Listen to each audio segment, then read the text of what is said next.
எல்லோருக்கும் வணக்கம். முகாமைத்துவ சேவை உத்தியோகத்தர்களுக்கு ஆட்சேர்ப்பு செய்வதற்கான வரையறுக்கப்பட்ட போட்டி பரீட்சைக்கான வழிகாட்டல் செயலமர்வு இன்றைக்கு 13வது செயலமர்வில் சந்திக்கிறோம். நாங்கள் ஏற்கனவே சொன்னது போல உளச்சார்பு அல்லது நுண்ணறிவு, பொது விவேகம் என்று வெவ்வேறு பெயர்களால் அழைக்கப்படுகின்ற விடயப்பரப்பு தொடர்பாக எங்களுடைய பரீட்சையில் அந்த வினாத்தால் உளச்சார்பு என அழைக்கப்படும். இந்த உளச்சார்பு நாங்கள் சாதாரணமாக ஐக்கியூன்னு சொல்கிறோம். நாங்கள் நுண்ணறிவு, பொது விவேகம், உளச்சார்பு இந்த மாதிரியாக அழைக்கப்படுகிற ஒரு வினாத்தாளினுடைய உள்ளடக்கமாக அமையக்கூடியது. நாங்கள் எண் சார்ந்த புலமை, சொற்கள் சார்ந்த புலமை, சில வேளைகளில் அதில் அடிப்படையான மொழி அறிவு, அதாவது அந்த மொழியில் எங்களுக்கு இருக்கக்கூடிய புலமையை பரிசோதிப்பதாகவும் அது இருக்கு. அதே போல் ரீசனிங் அபிலிட்டின்னு சொல்லுவார்கள், அதாவது ஒரு காரணம், தொடர்பு என்பவற்றை கற்றுக்கொள்வது. அதுபோல் தர்க்க புலமை, லொஜிக்கல் அபிலிட்டி, சில வேளையில் கணித புலமை, சதவீதம், பரப்பளவு, பின்னம், இந்த மாதிரியான கேள்விகளை உள்ளடக்கியதாக அதுக்கு இருக்கும். அதே போல் இந்த உருவங்களினுடைய வேறுபாடு, அடுத்து வரக்கூடிய உருவம், உருவ அமைப்பு என்று சொல்லி கட்புலமை என்கிற இந்த 7 வகையான புலமைகளை உள்ளடக்கியதாக ஒரு வினாத்தால் எங்களுக்கு அமையல். நாங்கள் கடந்த செயலமர்வுகளை என்ன செய்யறோம்னா, இதில் ஒரே வகையான புலமை, உதாரணமாக எண் புலமை என்று சொல்லி பேசப்படுகிறது. நாங்கள் முழுமையாக நேரத்தை ஒதுக்கி அப்படியே அதை பற்றி பார்த்து கொண்டு வந்தோம். இன்றைக்கு நடுக ஒரே மாதிரியாக இல்லாமல் கொஞ்சம் வித்தியாசம், இந்த 7 வரக்கூடிய மாதிரியாக 7 விடயத்தையும் ஒரே நேரத்தில் பார்க்கக்கூடிய மாதிரியாக நான் யோசிக்கிறேன். சரிதானே? அப்படின்றால் மதிப்புக்குரிய லோகநாதன் ஆசிரியர் அவர்களுடைய புத்தகம், லோகநாதன் ஐயாவுடைய புத்தகம், நான் நினைக்கிறேன் நீங்கள் பல பேர் அந்த புத்தகத்தை பார்த்துருக்கிறதுக்கு வாய்ப்பு இருக்கு. என்ன, இந்த புத்தகம் பெரும்பாலானாக்கள் கண்டிருப்பீங்கன்னு நினைக்கிறேன். சில பேருக்கு இதில் ஒரு பச்சை நிற புத்தகம் IQ 1000 என்று சொல்லி ஒரு புத்தகம் வந்திருந்தது, அஸ்டன் வெளியீடாக வந்திருந்தது. இதில் இந்த ப்ரௌன் கலர் புத்தகம் அதே போல் பச்சை நிறத்தில் கருப்பால் எழுதப்பட்டிருக்கும் IQ 1000 என்று சொல்லி இந்த 2 புத்தகமும் அதிகம் தவறில்லாத புத்தகங்கள். அதிகம் அதில் தவறுகள் இல்லை, அது கொஞ்சம் சரியாக இருந்தது. கொஞ்சம் வெயிட் பண்ண பிள்ளைகள் வா.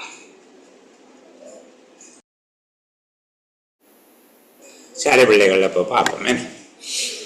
இந்த புத்தகத்தை அடிப்படையாக வைத்துக்கொண்டு நாங்கள் ஏற்கனவே நான் சொன்னது போல எல்லா திறன்களையும், இந்த 7 விதமான திறன்களையும் உள்ளடக்கியதாக பார்க்கலாம். இதில் 2 புத்தகம் இருக்குது. நான் பிள்ளைகளை சொன்னான், இந்த ப்ரௌன் கலரில் இருக்கிறதும் பச்சை கலரில் இருக்கிற புத்தகம். அதுக்கு பிறகு ஒரு பச்சை மற்றது சிவப்பா ஒரு குங்கும கலர் அப்படின்னு கலந்த ஒரு புத்தகம் பின்னால் வந்தது. அதில் கொஞ்சம் தவறுகள் கூட இருக்குதுன்னா அதில் இந்த சய, சமன் அப்படியான அந்த குறியீடுகள் அடிபடாமல் அது கொஞ்சம் ஏதோ அவசரமாக வெளியிடப்பட்டது போல் அதனுடைய இன்னொரு பதிப்பு இருக்குது. அது அவ்வளோ பொருத்தமாக இல்லை. அந்த பகுதியை நீங்கள் கணக்கில் எடுக்க வேணும். அந்த பகுதியில் கொஞ்சம் தவறுகள் இருக்குது. இந்த 2 புத்தகமும் கிடைச்சா நீங்கள் பார்க்கலாம். என் இறுதி நேரம் புத்தகத்தை தேடி தெரிய தேவையில்லைப்பா, அப்படி கிடைச்சால் பார்க்கலாம். சரிதானே? சரி, அப்போ நாங்கள் இந்த புத்தகத்தில் இருந்து இங்கொன்றும் அங்கொன்றுமாக நாங்கள் ஏற்கனவே சொன்னது போல் இந்த விதமான அபிலிட்டிஸோ புலமைகள், ஏன்னா இந்த புலமைகள் தொடர்பாக நாங்கள் கொஞ்சம் தேடி படிக்க போகிறோம். இன்றைக்கு அதான் செய்ய போகிறோம். ஏற்கனவே உங்களுக்கு பதிவிட்ட புத்தகங்களை விட இன்றைக்கு கொஞ்சம் வித்தியாசமாக அந்த பகுதியை பார்க்க. சரி, அவருடைய முதலாவது வினாத்தாள், நுண்ணறிவு பயிற்சி முதலாவது வினாத்தாள், அதில் இருந்து சில கேள்விகளை நாங்கள் கதைப்போம். எல்லாத்தையும் பார்க்க போகிறது இல்லை. பாருங்கள், இதில் முதலாவது கேள்வி, முதல் 4 கேள்விகளுக்கு ஒரு இதை சொல்வது நாங்கள் ரீசனிங் என்று சொல்லி, அதாவது ஏற்கனவே உங்களுக்கு காட்டி தந்த 7 விதமான புலமைகளில் இது ஒரு ரீசனிங் அபிலிட்டி என்று சொல்லும், ஆய்ந்தறிதல் புலமை. அப்போ அந்த வகையான கேள்வியாகத்தான் இது இருக்க போகுது. சரிதானே? பாருங்க என்ன சொல்றாங்க, கேயிலும் பார்க்க ஏ கட்டை, ஆனால் ஓவிலும் பார்க்க பாரமானவன். இங்க ரெண்டு விடயங்களை தந்து ஆக்களை போட்டுக்கிறாங்க. என்னடா, உயரமும் நிறையும் தந்திருக்கிறாங்க. உயரமும் நிறையும் தரப்பட்டிருக்கு. உயரம் நிறை என்கிற ரெண்டு காரணிகளை தந்துட்டு அதை வச்சுக்கொண்டு கொஞ்சம் பேரை எங்கள்கிட்ட கேட்குறாங்க. இப்போ நாங்கள் இவர்களை ஒழுங்குபடுத்துறதுக்கு ரெண்டு நிரல் எடுக்க வேண்டி இருக்கு. ரெண்டு நிரல் எடுத்து வச்சு தான் நாங்கள் ஒழுங்குபடுத்த போகிறோம். ஏன், உயரம் என்று சொல்லி ஒரு விஷயம் இருக்குது, அடுத்தது பாரம் அல்லது நிறை என்று சொல்லி ஒன்று இருக்கு. எப்படி இதை ஒழுங்குபடுத்தலாம் என்று சொல்லி பார்ப்போம். கேயிலும் பார்க்க ஏ கட்டை, ஆனால் ஓவிலும் பார்க்க பாரமானவன். எல்லிலும் பார்க்க கே உயரமானவன், ஆனால் ஓவிலும் பார்க்க பாரம் குறைந்தவன் ஆவான். ஏயிலும் பார்க்க எல் உயரமானவனும் பாரம் குறைந்தவனும் ஆவான். ஓவிலும் பார்க்க எம் கட்டையானவன், ஆனால் என்னிலும் பாரமானவன். கேயிலும் பார்க்க என் உயரமானவன், ஆனால் ஏயிலும் பாரமானவன். ஏயிலும் பார்க்க ஓ கட்டையானவன், எல்லிலும் பார்க்க பாரம் குறைந்தவன்.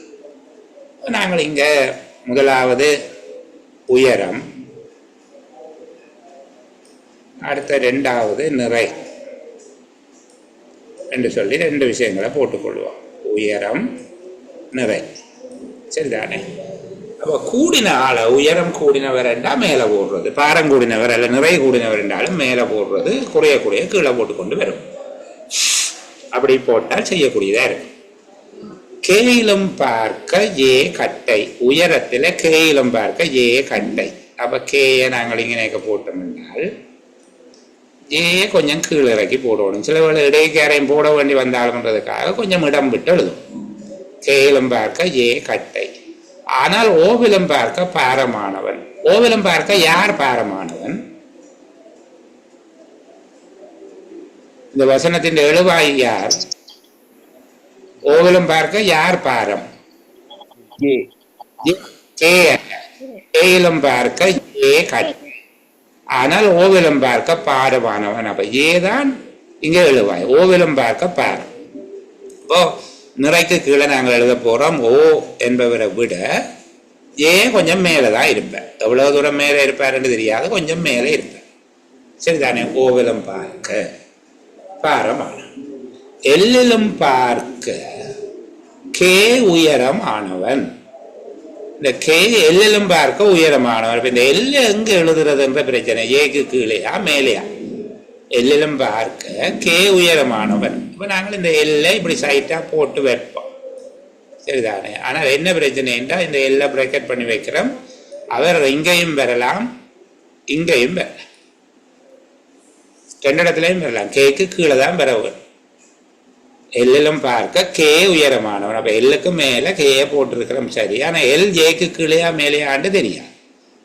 ஓவிலும் பார்க்க பாரம் குறைந்தவன் ஆவான். யார் ஓவிலும் பார்க்க பாரம் குறைந்தவன்? யாருடா பிள்ளைகள்? சாரி,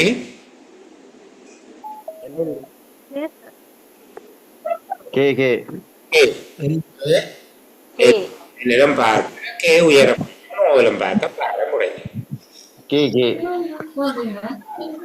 ஏயிலும் பார்க்க எல் உயரமானவனும் பாரம் குறைந்தவனும் ஆவான். அப்ப எங்களுக்கு இந்த டவுட் முடிஞ்சது.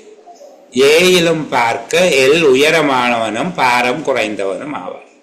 அப்ப ஏயிலும் பார்க்க எல் உயரமானவன் என்று சொல்லப்பட்டிருக்கிறதால நாங்கள் எல்லை கொண்டு போய் எங்க எழுத போறோம்? இதுக்குள்ளே எழுத.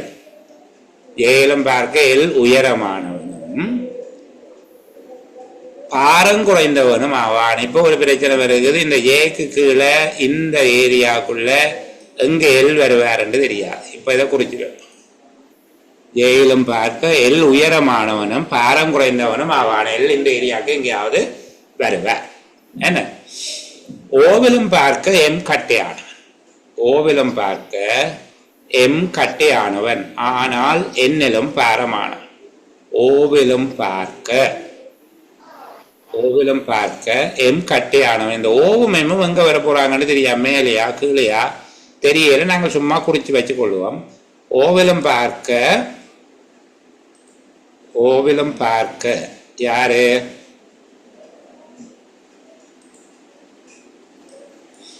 ஓவிலும் பார்க்க எம் கட்டையானவன். என்ன நாங்கள் ஓவிலும் பார்க்க எம் கட்டையானவன் இங்க குறிக்கிறோம். உண்மையாக அது மேல வருமா கீழே வருமா தெரியாது, நாங்கள் சும்மா தகவலுக்காக.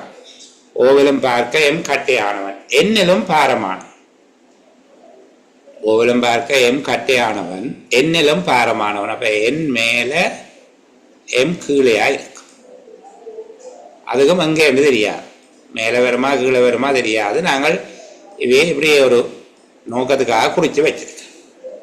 ஓவிலும் பார்க்க எம் கட்டையானவன், ஆனால் என்னிலும் பாரமானவன், என்ன கீழே எம் பெறுவான் என்று தெரியும். கேயிலும் பார்க்க என் உயரமானவன். அப்ப கேயிலும் பாரமானவன் சொன்னா என்னை விட என் பாரம் கூட நினைச்சிருக்கணும் இல்லையா?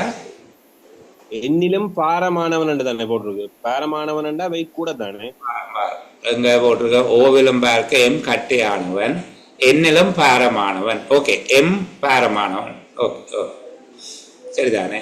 மாறி குடிச்சிட்டோமே. எம் என்னிலும் பாரமானவன். இது என்ன?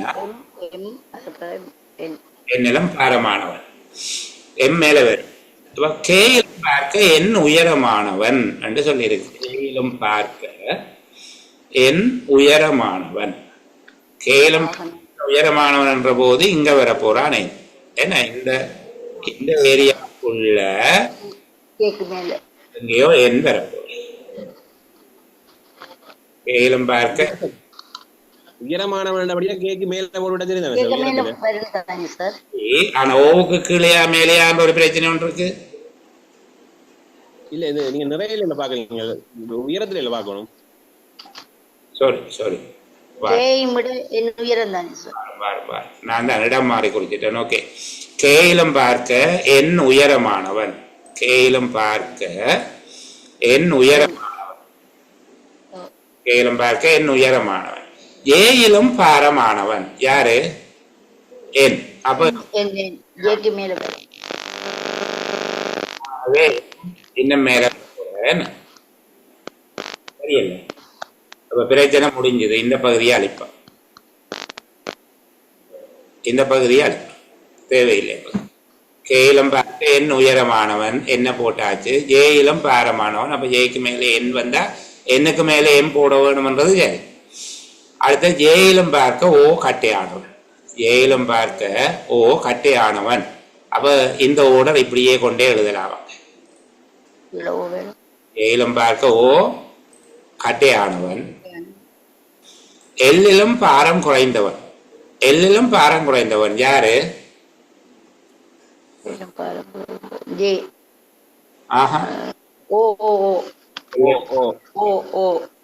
ஆகவே எல் இங்க வராது. என்ன எல் எங்க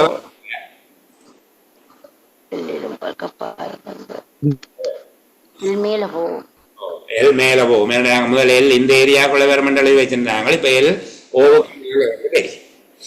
சரி, இப்ப இதுல கேட்டு இருக்குது AKLM என்றவர்கள் பாரம் குறைந்தவர் யார்? கே பாரம் குறைந்தவர், சரிதானே? Sorry, AKLMN.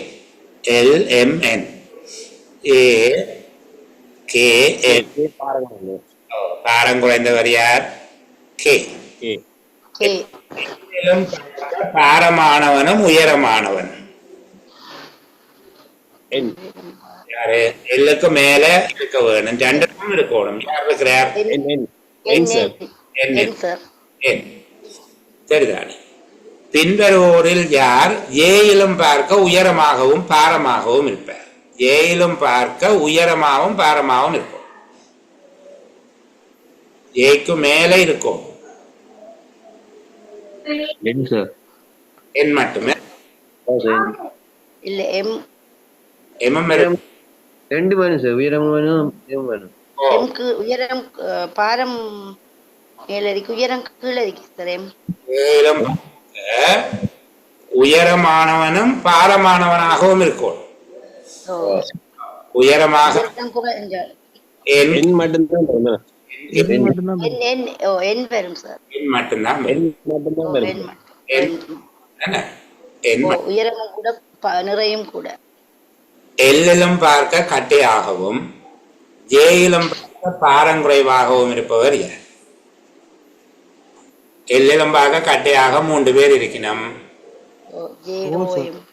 சரிதானே? 3 பேர் இருக்கணும். JOM. எல்லிலும் பார்க்க கட்டு ஏயிலும் பார்க்க பாரங்குறைவாகவும்.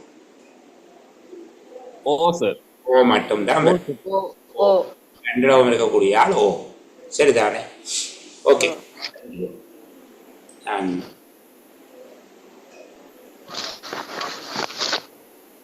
சரி, அடுத்த கேள்வியை நாங்க பார்ப்போம். அடிக்கடி இதே குறுக்க வர தெரியாது, எங்கேயோ இடத்த தொட்ட உடனே குறுக்க வரும். சரி, அடுத்ததை பார்ப்போம். அடுத்தது கணித புலமை. சார் பாருங்க, அடுத்தது கணித புலமை. தொட்டி ஒன்றினுள் 8 5 பங்கு நிறைய நீர் இருந்தது. அதிலிருந்து 9 லிட்டரை எடுத்த போது மிகுதி 4 1 பங்கு ஆகியது. தொட்டியில கொள்ளளவு என்னன்னு கேட்டுறாங்க. இப்படியாக பின்ன கேள்வி வந்தால் நீங்க செய்ய வேண்டிய மெத்தட் என்னன்னா, அந்த எல்லா விடயத்தையும் ஒரே பகுதி எண்ணுக்கு மாற்றும். எல்லா விடயத்தையும் ஒரே பகுதி எண்ணுக்கு மாற்ற வேண்டும். அப்ப பாருங்க, முதல் தொட்டியில எவ்வளவு தண்ணி இருக்குது? 8 ல் 5. 8 ல் 5 இருக்கு. நீங்கள் 9 லிட்டர் எடுத்த உடனே எவ்வளவா மாறுது? கால் பங்கா. அது 8 ல் பங்காக எழுதணும். நீங்க எவ்வளவு? 8 2 8 2 2 2 காலா. சரிதானே? அப்ப இந்த எடுத்த 9 லிட்டர் எவ்வளவுக்கு சமன் பிள்ளைகள்? 8 1 சார். 8 ல் 1. 8 1 சார். 8 3 பங்குக்கு சமன். 8 ல் 3 பங்குக்கு சமன். அதாவது 3 பங்குக்கு சமன். மொத்தமா 8 பங்கு என்றால் 8 ல் 3 பங்குக்கு 9 லிட்டர் என்பது 3 பங்கு. அப்ப ஒரு பங்கு எவ்வளவு? 3 லிட்டர். 3 லிட்டர். அப்ப மொத்தமா எத்தனை பங்கு இருக்கு தொட்டி? 8 பங்கு. அப்ப என்ன? 24 லிட்டர். எண் 3 24 லிட்டர். நான் எழுதி காட்டாம விளங்குதா உங்களுக்கு? தொட்டியில 8 ல் 5 பங்கு இருக்குது. கால் பங்காக மாறி இருக்கு. கால் பங்குன்னா நாங்கள் அதை 8 ல் 2 மாற்றோம். இப்ப பாருங்க, 8க்கு 5, 8 ல் 2. அப்ப 8 ல் 3 பங்கு எடுபட்டு போச்சு. 9 லிட்டர். ஒரு பங்கு எவ்வளவு? 3 லிட்டர். மொத்தமா தொட்டி சேர்த்து எத்தனை பங்கு? ஒரு பங்கு 3 லிட்டர். 8 பங்கம் சேர்த்து 24 லிட்டர். விளங்காதாக்கள் திருப்பி சொல்லுங்க கேட்கணும். விளங்கிட்டுது என்று நம்பிக்கொண்டு நான் அடுத்ததுக்கு போறோம். திருப்பி சொல்லுங்க சார். சொல்றதா? சரி, அப்ப கவனிங்க பிள்ளைகள். முதல் சொல்லப்பட்டிருக்குது, தொட்டியில 8 ல் 5 பங்கு நிறைய நீர் இருக்கு. தொட்டியில 5 பங்கு தண்ணி இருக்கு. அதுல இருந்து நீங்கள் கொஞ்சம் தண்ணியை எடுக்கிறீங்க. எவ்வளவு எடுக்கிறீங்க? 9 லிட்டர் எடுக்கிறீங்க. 9 லிட்டர் எடுத்த போது மிகுதியாக இப்போ கால் பங்கு எடுத்த போது கால் பங்கு ஆகியது. தொட்டியினுடைய கால் பங்கு. தொட்டியின் கால் பங்கு என்ன பிள்ளைகள்? நாங்கள் அதை பகுதி எண்ணாக மாற்றேக்க 4 ன் மேல் 1 என்றால் 8 ன் மேல் 2 என்று எழுதணும். அப்ப முதல் 8 ல் 5 இருந்தது.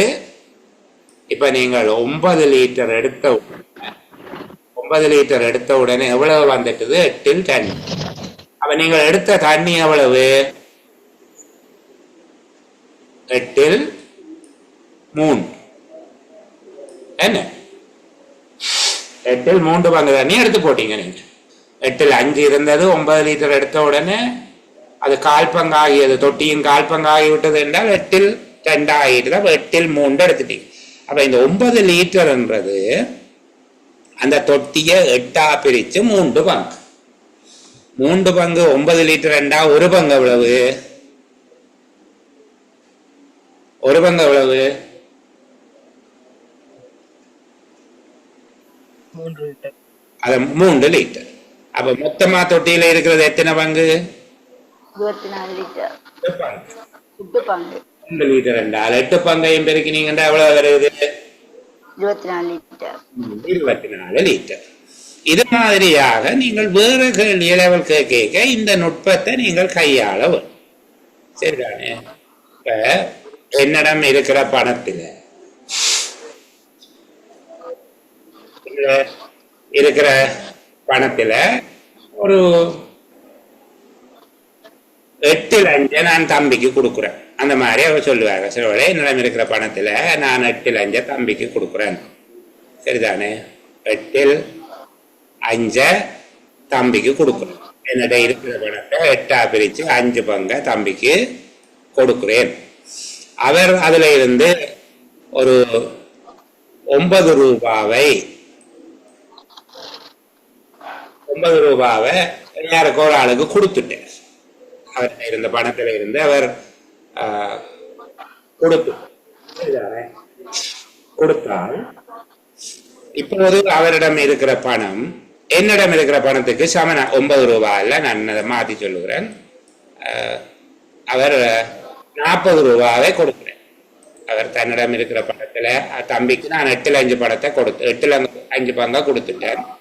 அவர் 40 ரூபாவை யாருக்கோ கொடுக்குறாருன்னு வச்சுக்கொள்வோம். கொடுத்தால் இப்போது அவரிடமும் என்னிடமும் உள்ள பணம் சமனாக உள்ளது.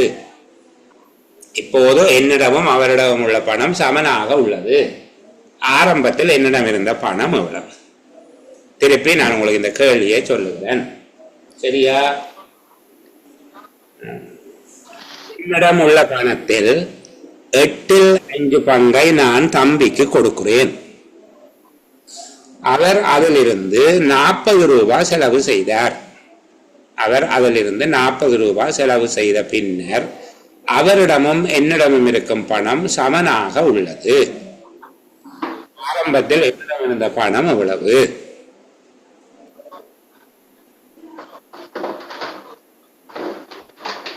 மக்க நிப்பாட்டி வச்சுட்டு செய்ய வேணும். சில பேருடைய மக் இடைஞ்சல் செய்து 160 ரூபாய் சார். 160 ரூபாய் சார். 160 ரூபாய். எப்படி கண்டுபிடிக்கிறீங்க? தம்பிக்கு 8ல் 5 பங்கு. சாரி, மக்க நிப்பாட்டிட்டு உங்க திருப்பி ஒன் பண்ணிட்டு சொல்லுங்க. தம்பிக்கு 8ல் 5 பங்கு கொடுக்குறீங்க சார். அப்ப என்ன எவ்வளவு இருக்குது? 8ல் 3 பங்கு இருக்குது சார். 3 பங்கு இருக்குது. ஓகே. பிறகு நீங்க அவருக்கு 40 ரூபாயை கொடுக்குறீங்க. 40 ரூபாய் செலவு செய்யறார். என்னுடைய செலவு செய்யறார். ஆனா அவர்கிட்டையும் உங்கள்கிட்டையும் இருக்கிற பணம் வந்து சமமா இருக்குது. இப்ப அவர்கிட்ட 8ல் 3 தான் அவர்கிட்டையும் இருக்கு. உங்கள்கிட்டையும் 8ல் 3 தான் இருக்கு. அப்போ அவர் செலவழிச்ச இந்த 40 ரூபாய்ங்கிறது 2 பங்குக்குரிய காசு. 2 பங்கு. 8ல் 2 பங்கு இல்ல, 2 பங்கு 40. அப்போ ஒரு பங்கு 20 ரூபாய். 20 ரூபாய். மொத்தம் என்ன பங்கு? 8. ஆகவே 8 20 160. சரிதானே? இப்ப விளங்கிட்டா? இந்த பின்னங்களை தந்துட்டு இப்படி கேட்கிற போது அந்த தொகையை ஏன் தருவார் என்றால் அந்த தொகை அந்த பின்னத்தின் என்ன பங்கு என்று காட்டுறதுக்காக. அப்ப நாங்கள் இந்த தொட்டி கணக்கை கழிச்சு போட்டு புகைக்குள்ள அந்த காசு கணக்கு கேட்டா எங்களுக்கு விளங்காம போடுமே. விளங்குதா? இப்ப ஏதோ ஒரு விதமாக உங்கள்கிட்ட ஒரு கணக்கை சொல்லுவார். அப்ப உங்களுக்கு விளங்கணுமா? இப்ப அங்க 8ல் 5 இருந்தது, இங்க 8ல் 3 இருந்தது. அவர் 40 ரூபா போனதுக்கு பிறகு 2 சமன் என்றால் அவரை டைம் இப்ப 3 பங்கு தான் இருக்கு. இந்த டைம் 3 பங்கு இருக்குது. 6 பங்கு. 2 பங்கு 40 ரூபாய். அப்ப ஒரு பங்கு 20 ரூபாய். அப்ப 8 பங்கும் சேர்த்து 8 தர 20 160 ரூபாய் என்று நாங்கள் கணக்கு சொல்லக்கூடியதாக இருக்கு. சரியல்ல?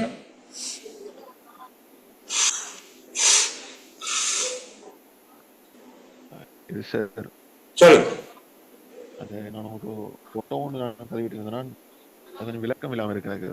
திருப்பி சொல்லுங்க. இது அந்த செக் பண்ற இடத்துல வந்து ஒரு போட்டோ ஒன்று போட்டு விட்டேன் நான். அது என்னன்னா இந்த பங்கு கணக்கோட தொடர்பு பார்த்தா அதுவும் இருக்குது. 2 போட்டோ இருக்கிறீங்க, வாரேன் காட்டுகிறேன் தம்பி.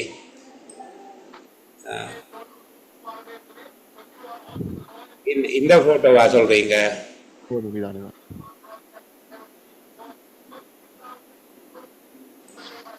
இந்த போட்டோவா? இன்னும் ஒரு போட்டோ கிடைச்சது எனக்கு. இதை சொல்றீங்களா அதை சொல்றீங்களா? இதான் சார், இதைத்தான் சொன்னேன். இதைத்தான் சொல்றீங்க. சரி, நல்ல கேள்வி. நாங்கள் இந்த கேள்வியையும் பார்ப்போமா. நான் அவருடைய அந்த போட்டோவை டவுன்லோட் பண்ணி வச்சிருந்தேன், உங்களுக்கு நான் அதை காட்டுகிறேன் என்று சொல்லி. ஓகே, நாங்கள் இப்போ இந்த போட்டோவை அவர் மேலே இருக்கிற கேள்வியில் அடுத்த ஆப்பிள் பழங்களை போல 2 மடங்கு தோடம்பழங்கள், தோடம்பழங்களை போல 3 மடங்கு மாம்பழங்கள் ஒரு பட்டியல் இருந்தன என்று சொல்லி தான் கேட்டிருக்கு. அப்போ இது ஒரு கணித அடிப்படையிலையும் செய்யலாம். ஒரு கணித அடிப்படையில் நான் முதல் விளங்கப்படுத்துகிறேன், உங்களுக்கு இலகுவாக இருக்கலாம் என்று சொல்லி வேறு விதமாகவும் சொல்லித்தார்கள். ஆப்பிள் பழங்களைப் போல 2 மடங்கு தோடம்பழங்கள். அப்போ ஆப்பிள் பழங்களினுடைய எண்ணிக்கையை நாங்கள் எக்ஸ் என்று எடுத்துக்கொண்டால், இருந்த ஆப்பிள் பழங்களினுடைய எண்ணிக்கை எக்ஸ் என்று எடுத்துக்கொண்டால் 2 மடங்கு தோடம்பழங்கள். ஆகவே தோடம்பழங்களுடைய எண்ணிக்கையை நாங்கள் 2 எடுக்கலாம். தோடம்பழங்களைப் போல 3 மடங்கு மாம்பழங்கள் ஒரு பட்டியல இருக்குது. தோடம்பழங்களைப் போல 3 மடங்கு மாம்பழங்கள். 3 மடங்கு என்றால் 2x 3 மடங்கு எவ்வளவு மாம்பழங்கள்? 6x. சரிதானே? 6x 3 மடங்கு என்றால் தோடம்பழங்களைப் போல 3 மடங்கு. ஆகவே 6x. அப்ப இங்க ஒரு பிரச்சனை ஒன்று வரப்போகுது. 6 8 9xக்கு 30. 9x என்பது 30ஆக இருக்குது. அது ஒரு தவறான கேள்வியாக இருக்கும். என்னன்னா 30 9ஆல பிரிக்க இயலாது. சரிதானே? அப்ப இந்த கேள்வி ஒரிஜினல் பேப்பர்ல இருந்து வந்ததாக இருக்காது. யாரோ செட் பண்ற நேரங்கள்ல அவர் 36 எழுதி கொடுத்திருப்பார், அடிச்சவன் 30 அடிச்சிருப்பான். அது அச்சுப்புள்ளையில வந்திருக்கும். அப்படியே கைமாறி இவங்கள்ட்ட வந்து நிற்கும். அதுபடி 30 வச்சு கொண்டு செய்யலாம். அப்படின்னா மாம்பழம் அங்கே எல்லா பழங்களும் துண்டு துண்டா வெட்டி வச்சிருக்க வேணும். அப்படி செய்யலாம். சரிதானே? இப்ப நீங்கள் இதை 36 எடுத்துக்கொண்டீங்கள் என்றால் 4 ஒரு பங்கு எக்ஸ் என்பது 4ஆக இருக்கும். செய்கிற முறையை மட்டும் நாங்கள் பார்ப்போம். இப்படி அங்க தவறாக கேள்வி வராது உங்களுக்கு. அப்ப எக்ஸ்ங்கிறது 4ஆக இருக்கும். ஆப்பிள் பழங்கள் 4, தோடம்பழங்கள் 8, மாம்பழங்கள் 6 4 24 அப்படி இருக்குமே தவிர 30 பழங்கள் சாரி எல்லாமாக 30 மாம்பழங்கள் இருந்தன என்று சொல்லி இருக்கிறார். கவனிங்க, நாங்கள் ஒரு சின்ன பிள்ளை செய்து போட்டோம். சரியா வருது சார். ஓகே சாரி, நான் ஒரு பிள்ளை செய்து எல்லாமாக என்ற உடனே நாங்கள் அந்த கேள்வியை தவறாக விளங்கி கொண்டோம். பிள்ளைய யார் செய்தாலும் பிள்ளைதானே. ஓகே, அப்போ எல்லாமாக 30 மாம்பழங்கள் இருந்தது. அப்ப இங்க 6x தான் 30. ஓகே, 6x தான் 30. நாங்கள் தவறுதலாக சொல்லிட்டோம். 6x தான் 30 என்று சொல்லி சொன்னா அப்ப எங்களுக்கு தெரியும். இப்ப x என்கிறது 5. என்ன x என்கிறது 5. 5, தோடம்பழங்கள் 10, மாம்பழங்கள். எனக்கு ஒரு சின்னமான கூட நான் பிள்ளைகளுக்கு நான் அதை கணக்க வாசிக்காம சொன்னா நீங்களும் அப்படித்தானே செய்வீங்க. சரியா? அப்போ நாங்கள் ஒரு பிள்ளை விட்டுட்டோம், நீங்க அதை திருத்தி கொண்டோம். சரி, எல்லாமாக 30 மாம்பழங்கள் இருந்தன சொல்லித்தான் சொல்லப்பட்டிருக்குது. எல்லாமாக 30 பழங்கள் அல்ல, 30 மாம்பழங்கள். அப்ப 6x 30 என்றா ஒரு x 5 என்று எடுத்து வச்சுக்கொண்டு செய்யணும். சரிதானே? இப்ப இதுல உங்களுக்கு இந்த எக்ஸ போடாமலும் பிள்ளைகள் செய்து கொள்ளலாம். எக்ஸ போடாம, இந்த எக்ஸ கண்டா சில பேருக்கு அலர்ஜிக், அப்படி இருக்கிறதால எக்ஸ போடாமல் இதை செய்யலாம். அப்படின்னு சொன்னா நீங்கள் இலக்கத்தை கவனிக்க பங்காக போக ஆப்பிள் 1 பங்கு, 2 மடங்கு தோடம்பழம் இருக்கிறதால தோடம்பழம் 2 பங்கு, தோடம்பழம் 2 பங்கு. தோடம்பழங்களை போல 3 மடங்கு மாம்பழங்கள். ஆகவே மாம்பழங்கள் 6 பங்கு. இப்படி இருக்கு. அந்த பட்டியல் எல்லாமாக 30 மாம்பழங்கள் இருந்தன. 6 பங்கு 30 என்றால் 1 பங்கு 5. 1 பங்கு 5. ஆப்பிள் பழங்கள் 5, தோடம்பழங்கள் 10, மாம்பழங்கள் 30 என்று சொல்லி கண்டுபிடிக்கிறோம். எக்ஸ் கட்டாயம் கூட வேணும் என்று இல்லை, இதெல்லாம் எழுதி செய்ய வேணும் என்றும் இல்லை. சரிதானே? ஒரு மனக்கணக்காக பென்சிலால சைட்ல குறிச்சு போட்டு செய்து கொண்டு போகலாம். அப்ப அப்படி யோசிக்க வேணும். சரி, அவர் கேட்டபடியால இடையில நாங்கள் அந்த கணக்குக்கு வந்துட்டோம். இப்போ பழையபடி சேருண்ட புத்தகத்துக்குள்ள போக போறோமா?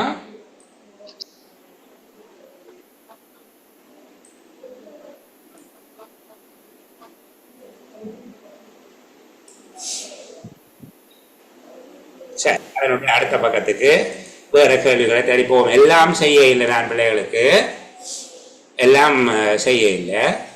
சரிதானே? இதுல ஒரு ரீசனிங் கேள்வி ஒன்று இருக்குது. இந்த ரீசனிங் கேள்வியில் ஒரு தவறு இருக்குது. நாங்கள் அந்த தவறை கருத்தில் கொள்ளாமல் செய்கிற விதம் எப்படி என்று பார்க்கறதுக்காக நான் பிள்ளைகளுக்கு இதை செய்து காட்டுறேன். சரிதானே? இந்த கேள்வியில ஒரு சின்ன தவறு ஒன்று இருக்கு. பார்ப்போம். 6 கார்கள் தரிப்பிடத்தில் நிறுத்தப்பட்டுள்ளன. 6 கார்கள் தரிப்பிடத்தில் நிறுத்தப்பட்டுள்ளன. கருப்பு கார் ஒரு முடிவில் நிற்கிறது. கருப்பு கார் ஒரு முடிவில் நிற்கிறது. நீல கார் கருப்பு காருக்கு பக்கத்தில் இல்லை. நீல கார் கருப்பு காரில் இருந்து 2வது தரிப்பிடத்தில் நிற்கிறது. பச்சை கார் கருப்பு காரில் இருந்து 3வது தரிப்பிடத்தில் நிற்கிறது. வெள்ளை கார் சிவப்பு காருக்கு அருகில் உள்ளது. மஞ்சள் கார் சிவப்பு காரில் இருந்து 3வது தரிப்பிடத்தில் நிற்கிறது. சரியா? இப்போ இந்த கார்களை நாங்கள் ஒருக்கா நிப்பாட்டி பார்க்க போறோம். இந்த கார்களை எப்படி நிப்பாட்ட போகிறோம்? 6 கார்கள் தரிப்பிடத்தில் நிறுத்தப்பட்டு உள்ளன. நீல கார் கருப்பு காருக்கு பக்கத்தில் இல்லை என்று சொல்லி இருக்கு. நீல கார் கருப்பு காருக்கு பக்கத்தில் இல்லை. சரி, நீல கார் கருப்பு காரில் இருந்து 2வது தரிப்பிடத்தில் நிற்கிறது. கருப்பு கார் ஒரு முடிவில் நிற்கிறது என்று சொல்லி முதல் சொல்லப்பட்டிருக்கு. அப்ப நாங்கள் முடிவில் நிற்கிறது என்றால் கடைசியாக கருப்பு கார் இருக்குது என்று வச்சுக்கொள்வோமே. கடைசியாக கருப்பு கார் இருக்கிறதாக வச்சுக்கொள்வோம். சரிதானே? கருப்பு கார் ஒரு முடிவில் நிற்கிறது. நீல கார் கருப்பு காருக்கு பக்கத்துல இல்லை. நீல கார் கருப்பு காரில் இருந்து 2வது தரிப்பிடத்தில் நிற்கிறது. முதலாவது 2வது தரிப்பிடத்துல நீல கார் நிற்கிறது. சரியா? 2வது தரிப்பிடத்துல நீல கார் நிற்கிறது. பச்சை கார் கருப்பு காரில் இருந்து 3வது தரிப்பிடத்தில் நிற்கிறது. அப்ப இது பச்சை 3வது தரிப்பிடத்தில் நிற்கிறது.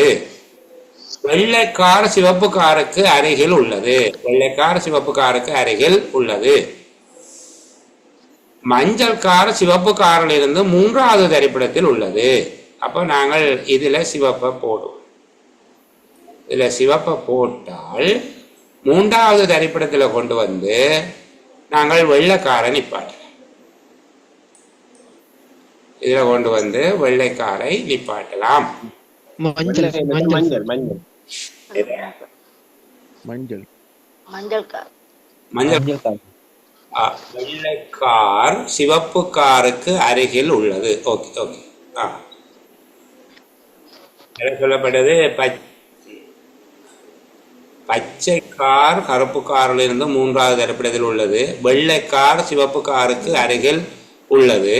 மஞ்சள் கார் சிவப்பு காரில் இருந்து 3வதாக இருக்கிறது. வாரங்களே சரியிடும்.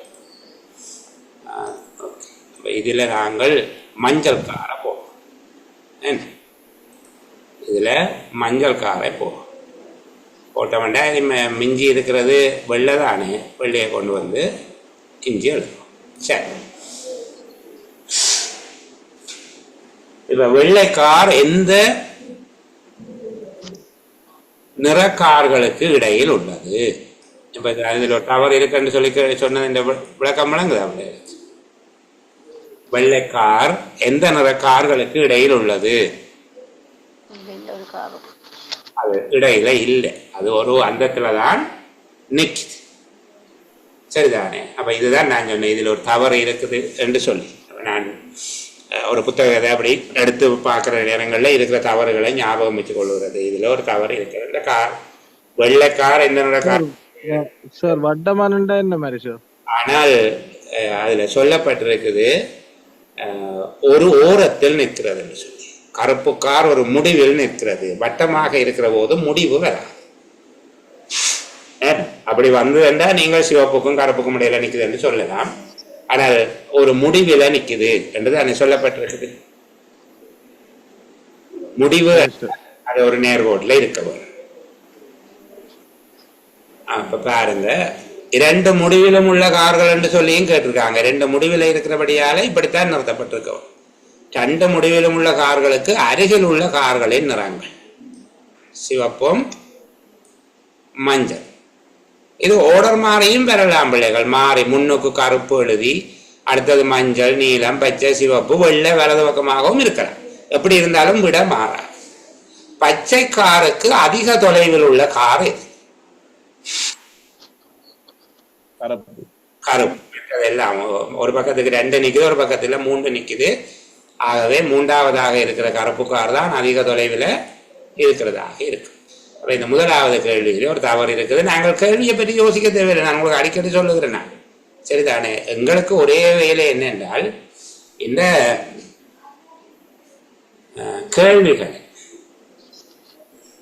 கேள்விகளை எப்படி செய்கிறது என்று சொல்லி அந்த செய்க முறையை படிக்கிறதே தவிர அதில் ஏதாவது கேள்வியில பிழை இருக்குது என்றால் அதுக்கு போன் பண்ணி சிற கேட்டு சரிதானே லோனாங்கிற நம்பரை எடுத்து சார் இதில் ஒரு பிழை இருக்குன்னு சொல்லி அதெல்லாம் கேட்டுக்கொண்டிருக்க தேவையில்லை. அது இருக்கட்டும்.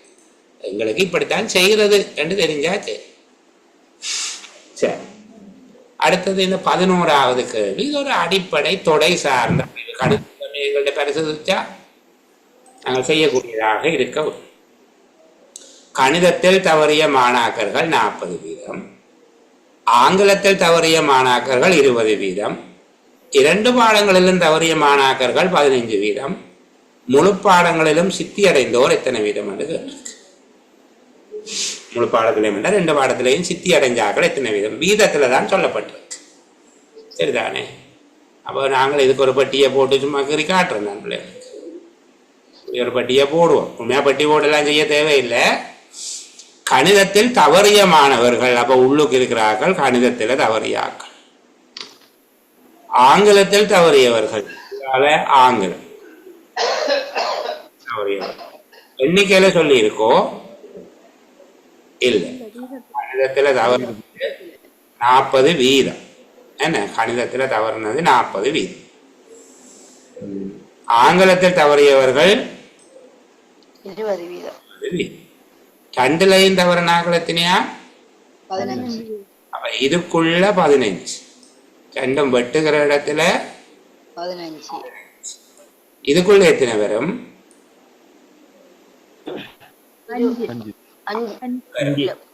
5. இதுக்குள்ள எத்தனை வரணும்? 25. என்ன 25 கணிதம் மட்டும் ஃபெயில் ஆனவர், 5 ஆங்கிலம் மட்டும் ஃபெயில் ஆனவர், 15 கணிதமும் ஆங்கிலமும் ஃபெயில் ஆனவர். மொத்தமா 25 15 40 45% மாணவர்கள் பாடங்கள்லையும் என்ன ஏதேனும் ஒரு பாடமாவது தவறி போனாங்க. முழு பாடங்கள்லையும் சித்தி அடைந்தவர்கள் எத்தனை பேர்? 55. எத்தனை வீதம்? 55. சரிதானே. விளங்குதா சொல்றது பிள்ளைகள்? அந்த வீதம் சொன்னோடனே அதை உள்ளுக்கு போட மாட்டோம். அதை அந்த தவறை செய்ய மாட்டோம். சரிதானே. தொடையில எப்படி ஏது மட்டும் கேட்டால் நாங்கள் அந்த வட்டத்துக்குரிய தொகையா அல்லது உள்ளுக்கு போடுற தொகையான்னு சொல்லி பார்த்து அதுக்கு ஏற்ற மாதிரியாக கண்டுபிடிச்சு செய்ய வேண்டும். இப்போ இது ஒரு கணித புலமை சார்ந்தது. கணித புலமையில அடுத்த கேள்வியை பாருங்க. 20 இலக்கங்களின் சராசரி 1000. அந்த இலக்கங்களின் கூட்டுத்தொகை என்ன?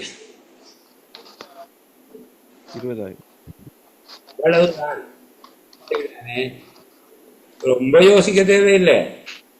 அதுல 20 இலக்கங்களினுடைய சராசரி 1000. சராசரி என்றால் கூட்டுத்தொகையை 20ஆல பிரிக்க 1000 வந்தது. அந்த இலக்கங்களுடைய கூட்டுத்தொகை என்ன என்று கேட்டா 20ஆல பெருக்கி விட்டா முடிஞ்சு கதை.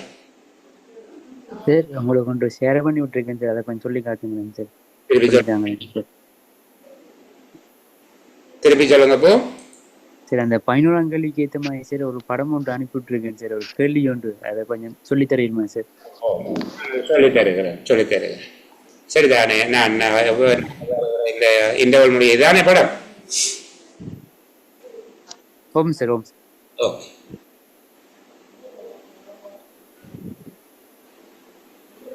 இது 3 தொட உள்ளது. பெரும்பாலும் உங்களுக்கு 3 தொட உள்ளது வராது. நான் இருந்தாலும் வராது என்று சொல்லையில் அதை நான் உங்களுக்கு சீறி காட்டுகிறேன். இந்த பகுதியை பார்த்துட்டு எங்களோட பிரேக்குக்கு பிறகு அந்த பகுதியை கதை பண்ணாங்களா? சரி. அடுத்தடுத்த முறையே 40 வீதத்தாலும் 30 வீதத்தாலும் கழிவீடு செய்யப்பட்டு கிடைக்கும் பெறுமதி ஒரே முறையில் என்ன வீதத்தில் கழிவீடு செய்யப்படும் பெறுமதிக்கு சமன் என்று கேள்வி. சரியா? இது ஒரு சதவீதம் சம்பந்தமான கேள்வி. இப்படி ஒரு கேள்வி வரைக்கும் எளிமையாக இது எப்படி செய்கிறது என்றுதான் நம்ம பிள்ளைகளை சொல்லித்தர போறோம். இப்ப உங்களுக்கு சதவீதம் எல்லாம் படிப்பிச்சு அப்படி செய்யற நோக்கம் எனக்கு இல்லை. எனக்கு தெரியாது சதவீதம். சரி, அடுத்தடுத்து முறையே 40 வீதத்தாலையும் 30 வீதத்தாலையும் கழிவீடு செய்யப்பட்டு கிடைக்கும் பெறுமதி ஒரே முறையில் என்ன வீதத்தில் கழிவீடு செய்யப்படும் பெறுமதிக்கு சமனாக இருக்கும். 40 வீதத்தால முதல் கழிவு செய்யப்படுது என்று வச்சுக்கொள்வோம். அப்ப ஆரம்ப பெறுமதியை என்னவாக எடுக்கணும்? அப்போ சதவீதம் செய்ய நீங்கள்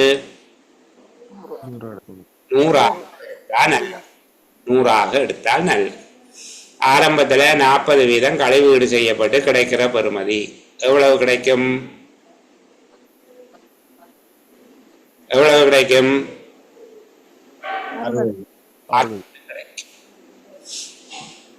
இனி இது கழிவீடு செய்யப்பட்டு பெறுமதி கிடைக்க போகுது. எத்தனை வீதத்தால கழிவீடு செய்யணும்? 30 இந்த 10 வீதம் எவ்வளவு?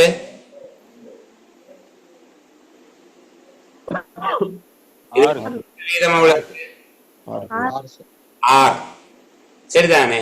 10 வீதம் 6. அப்ப 30 வீதம் 18. அப்ப எத்தனை வரப்போகுது மீதி? 42. அப்ப 100ல இருந்து எவ்வளவு தேறி இருக்குது? இப்ப கடைசியா 42 தான் தேறினது. அப்ப எவ்வளவு கழிவீடு செய்யப்பட்டிருக்குது? 58% கழிவீடு செய்யப்பட்டிருக்கு. சரியா?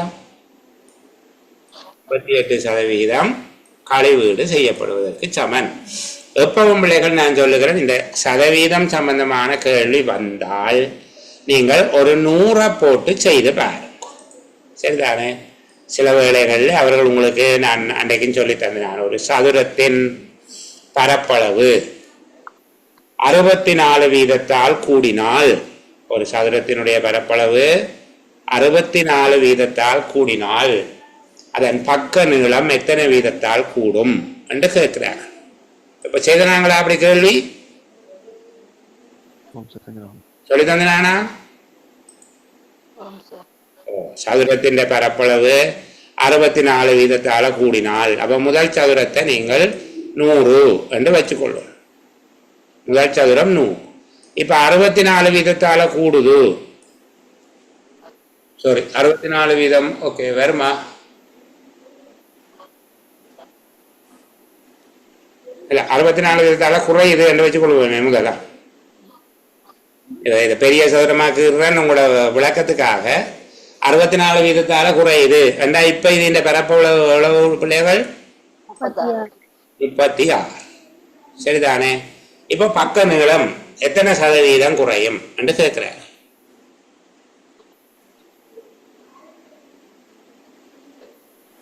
எப்படி குறையும்? முதல் எவ்வளவு பக்க நீளம்? 10. இப்ப 6. அப்ப எத்தனை வீதத்தால குறையும்? 40 வீதத்தால குறையும். 10க்கு தான் 4. சரிதானே? சரி, இப்ப சதுரத்தின் பரப்பளவு 44 வீதத்தாலே அதிகரித்தது. பக்க நீளம் எத்தனை வீதத்தாலே அதிகரிக்கும்? 20 வீதத்தால. இப்ப பக்க நீளம் 44 வீதத்தால அதிகரிச்சதுன்னா 100ல இருந்து 144 54 வீதத்தாலே அதிகரித்தது. வேணுகாட மைக்குழப்பத்தை லோ பண்ணுங்க. சரி, அப்போ நாங்க பார்க்கணும் 144 வந்துட்டுது. அப்போ ஒரு பக்கம் 12, முந்தி 10 இருந்தது, 10க்கு 2. அப்ப எப்பவும் 100க்கு தான் பார்க்கணும், 100க்கு தான் பார்க்க வேணும். 10க்கு 2ன்னா 100க்கு 20 வீதத்தால பக்க நீளம் அதிகரிக்குது. விளங்குதா சொல்றது? என்ன பிள்ளைகள் விளங்குதாடா சொல்றது? ஓம் சார். யாரும் திருப்பி சொல்ல வேணுமெண்டா கேட்க வேணும். நான் திரும்ப சொல்லுங்க சார். திரும்ப ஒருக்கா சொல்லுங்க சார். ஒரு சதுரத்தினுடைய பரப்பளவு சதவீதங்களால மாற்றமடைவது தொடர்பாக உங்கள்கிட்ட கேட்கலாம். நான் விளங்காத பிள்ளைகளுக்காக திருப்பி சொல்றேன், சரிதானே? சதுரத்தின் பரப்பளவு 19 வீதம் குறைகிறது என்று வச்சுக்கொள்ளும். 19 வீதத்தால சதுரத்தின் பரப்பளவு குறைகிறது. இப்ப பக்க நீளம் எத்தனை வீதம் குறையும் என்று கேட்பார். ஒரு சதுரத்தின் பரப்பளவு 19 வீதத்தால் குறைந்தால் அதன் பக்க நீளம் எத்தனை வீதத்தால குறையும்? 19 வீதத்தால குறையுதண்டா கருத்து பிள்ளைகள். முதலாவது சதுரத்தின் பரப்பளவு 100 இருந்தது, சரிதானே? இப்ப அந்த சதுரத்தின் பரப்பளவு எவ்வளவா மாறப்போகுது? 81 மாறப்போகிறது. அப்ப இப்படி அதெல்லாம் தரமாட்டணும். அது இந்த பரப்பளவு 19 வீதத்தால குறைஞ்சது என்றுதான் சொல்ல போயிடும். 19 வீதத்தால குறைஞ்ச என்றால் அது சில வேளையில 1000 இருந்து 810 குறைஞ்சிருக்கிறார். அவங்களுக்கு அது தெரியாது, வீதம் தானே சொல்லி இருக்கு. நாங்கள் அப்ப இது வீதம் என்று வச்சுக்கொண்டா 100 என்றால் எங்களுக்கு தெரியும் சதுரத்தின் பரப்பளவு அகலம் தர அகலம் அல்ல அகலத்தின் வர்க்கம் 10 தர 10 இருந்தது. இப்போ 19 வீதம் குறைஞ்சு 81 ஆகிக்க இப்ப இந்த பக்க நீளம் 9 மாறிட்டு, சரிதானே? அப்ப பாருங்க, 10க்கு 1 குறையுது. நாங்கள் எத்தனை சதவீதம் என்று தானே கண்டுபிடிக்க போறோம். எங்களை கேட்ட சதவீதம். இது சும்மா கற்பனையாக நாங்கள் இலக்கம் போட்டிருக்கிறோமே தவிர உண்மையா சதுரத்தின் பரப்பளவு 100 சதுர சென்டிமீட்டரா இருந்து 81 சதுர சென்டிமீட்டராவோ குறைஞ்சது இல்லை. அது 100 பங்காக இருந்து 81 பங்கா குறைஞ்சிருக்கு. 100 பங்காக இருந்திருக்குமெண்டா பக்க நீளம் 10 பங்கா இருந்திருக்கும். இப்ப பக்க நீளம் 9 பங்கா குறைஞ்சிருக்கு. அப்ப 10க்கு 1 பங்கு குறைஞ்சிருக்குது. 100க்கு எத்தனை பங்கு குறைஞ்சிருக்கும்? 10 வீதத்தினால் பக்க அளவு குறையும். 10 வீதத்தினால பக்க அளவு குறையும். சரி, சில வேளையில 69 வீதத்தாலே அதிகரிக்குதுன்னு வச்சுக்கொள்ளுங்க. 69 வீதத்தால அதிகரிச்சிருக்குது என்று சொல்லி சொன்னா இப்ப இந்த சதுரம் எத்தனையா மாறிட்டுது? முந்தி 100 இருந்தா இப்ப சதுரம் எவ்வளவு மாறிட்டு? 169. சரிதானே? 169 மாறிவிட்டது. அப்ப 169 பங்கு. முந்தி 100 பங்காக இருந்திருந்தா இப்ப அது 169 பங்கு. சதுரத்தினுடைய பரப்பளவு சதவீதத்தில் மாறுது. சரி, இப்ப ஒரு பக்கம் எவ்வளவு? 13 பங்கு. 13. ஓகே. அப்ப ஆரம்பத்துல 10, இப்ப 13. எத்தனை கூடி இருக்கு? 3 கூடி இருக்கு. 10க்கு 3 கூடி இருக்கிறபடியால 100க்கு எத்தனை கூடி இருக்குது என்று சொல்லி பார்த்தால் 30 வீதம். விளங்குவது? சரி, நான் பிள்ளைகளுக்கு இந்த ரகசிய குறியீடுகள் சொல்லி தந்து நானும் ரகசிய குறியீடுகள் பார்த்தினாங்களோ? ஒன்றும் பார்க்கலையா? ஒரு கேள்வியும் பார்க்கலையா? சரி, இந்த ரகசிய குறியீடு இது வேணாம். இந்த ரகசிய குறியீடு உங்களுக்கு கஷ்டம். இப்ப இதுல இருக்கிற அபூர்வ சகோதரர்கள் என்று குறித்து கொண்டார், அது வேணும். அப்படி உங்களுக்கு வேணா, சரிதானே? அந்த பகுதியை விட்டுட்டு நான் பிள்ளைகளுக்கு ஒரு ரகசிய குறியீடு ஒன்று காட்டுகிறேன். கொஞ்சம் இலகுவாக செய்யக்கூடியதாகவும் விளங்கக்கூடியதாகவும் பார்ப்போமே.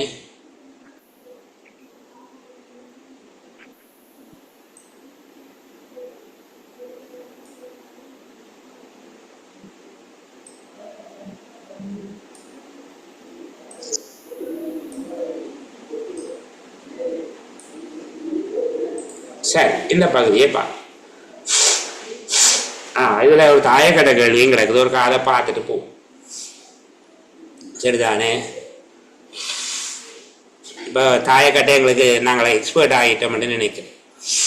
இந்த முதலாம் இரண்டாம் தாயக்கட்டைகளை பாவித்து அதன் சுழற்சியை காணலாமா?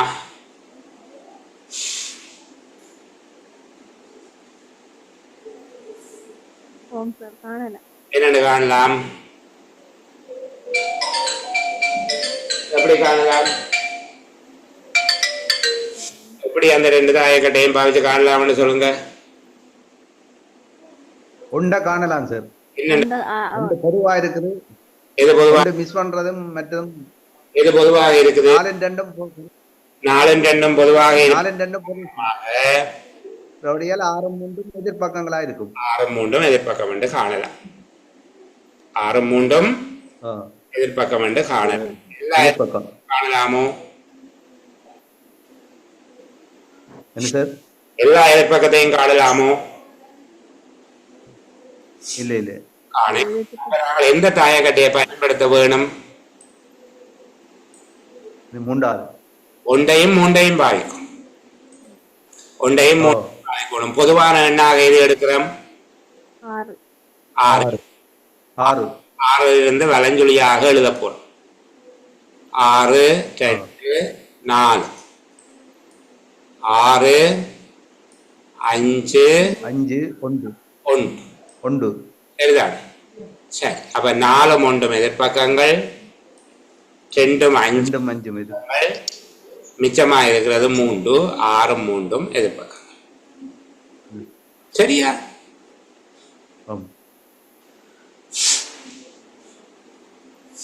இப்ப அடுத்த கேள்வி கேட்கிறாங்க.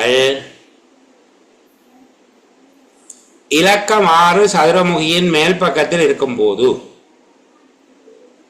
இலக்கம் 6 சதுரமுகியின் மேல் பக்கத்தில் இருக்கும் போது, இலக்கம் 6 சதுரமுகியின் மேல் பக்கத்தில் இருக்கிறது என்றால் 4 இடப்பக்கத்தில் உள்ள இலக்கம் யார்? 4 இடப்பக்கத்தில் இருக்கிறது எதுவாக இருக்கும்? 6 மேலணி கேட்க 5. ஏன் 5?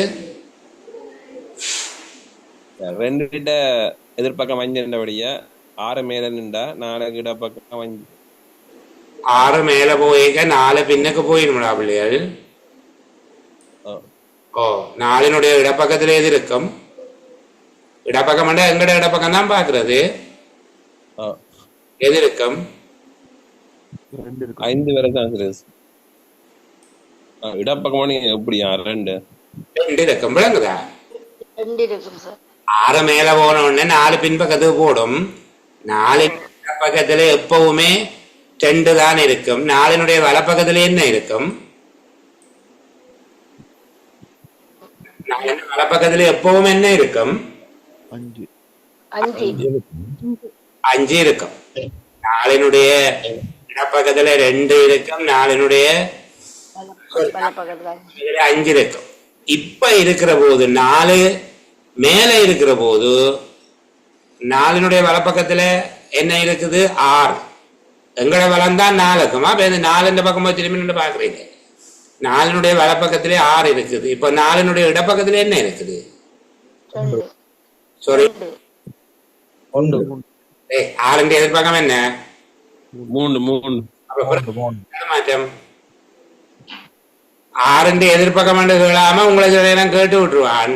4 மேலே நிற்கும் போது 4 இடப்பக்கத்திலே என்ன இருக்கும்? நீங்கள் 6 எதிர்பக்கத்தை எழுதணும்ன்றது விளங்கினா சரி. விளங்குதா சொல்றது? தடுமாற்றம் தேவையில்லை பிள்ளைகள். என்னப்பா 4 மேல நிக்கிற போது 4 வலப்பக்கத்திலே 6 இருக்குது உங்களுக்கு பார்க்க தெரியுது. 4 வலப்பக்கத்திலே 6 இருக்குது தெரியுது. அப்போ 4 இடப்பக்கத்துல என்ன இருக்கும்? 2. எதிர்பக்கம் எதுவோ அதுதான் இப்ப இடப்பக்கத்துல நிக்க போகுது. 6 எதிர்பக்கம் என்னன்னு கேட்கறதுக்கு பதிலா முதலாவது தாயக்கட்டையில் 4 இடதுபுறமாக இருக்கும் எழுத்து என்னன்னு கேட்பான் பிள்ளைகள். சொல்ற விளங்குது. 2வது தாயக்கட்டையில 4 இடதுபுறமாக இருக்கிற எழுத்து எது? சாரி, 3 என்ன இல்ல மற்ற பக்கமா. இப்ப இந்த 3 2 இருக்கிற போது இப்ப 3 2 மேல வருகிற போது 2 மேல வருகிற போது 2னுடைய வலது பக்கமாக இருக்கும் இலக்கம் என்னன்னு கேட்பான்.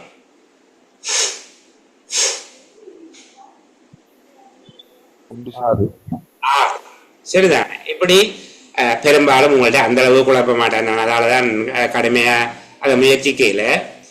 சரிதானே, எதிர்ப்பக்கங்கள் நிச்சயமாக கேட்பேன். அதை நீங்க பாத்தீங்கன்னா போதுமானது. எதிர்ப்பக்கம் உங்களுக்கு காண தெரியும். நாங்கள் தொடங்கின விடயத்துக்கு வருவோம். இப்ப அந்த திருவிளையாடல் படத்துல சொன்ன போல தொடங்கிய விடயத்துக்கு வர்றது முக்கியம்.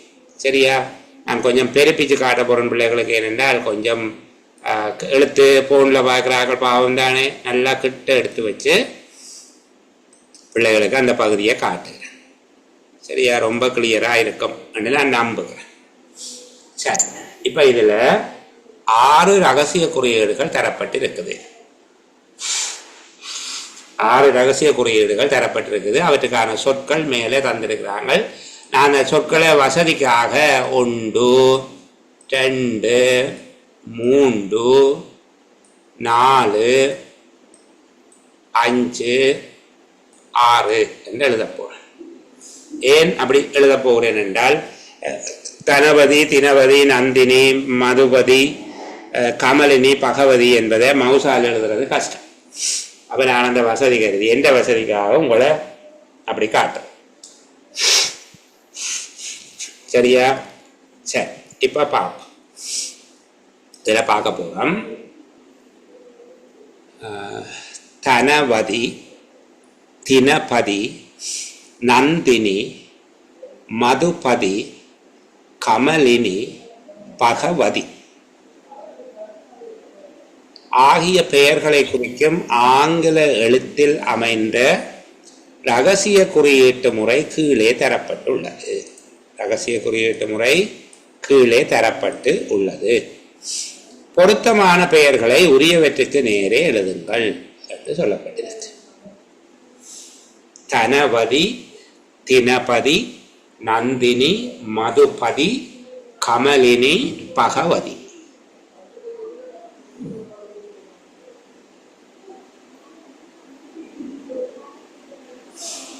இப்போ நாங்கள் இதை வச்சுக்கொண்டு ஏதாவது கண்டுபிடிக்க இயலுமா? இதுகின்ற திறப்பு போறீங்க. சார் இதுல 2வது கண்டுபிடிக்கிறேன் சார். 2வதைத்தான் நாங்க கீயாக எடுக்க போறோம். கவனிங்க, 2வதை கீயாக எடுப்பதனால என்ன பிரயோசனம்? முதலாரும் கடைசி எழுத்தும் எழுத்தா இருக்கும். சரி, கவனிங்க. இப்ப என்ன செய்ய போறீங்க?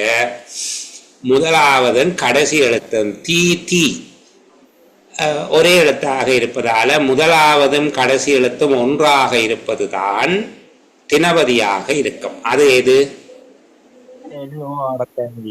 LORL என்பது தினபதியாக இருக்கும். சரி, இதில் இருந்து நாங்கள் இன்னொரு விஷயத்துக்கு போகலாம். என்ன போகலாம்?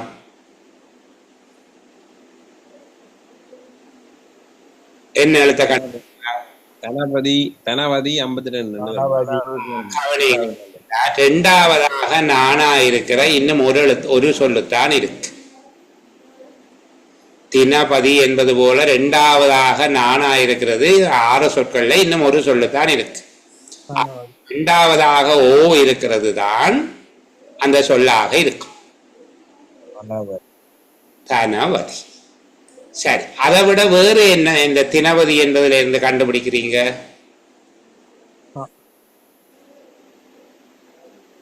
பானாவை கண்டுபிடிச்சிட்டீங்க.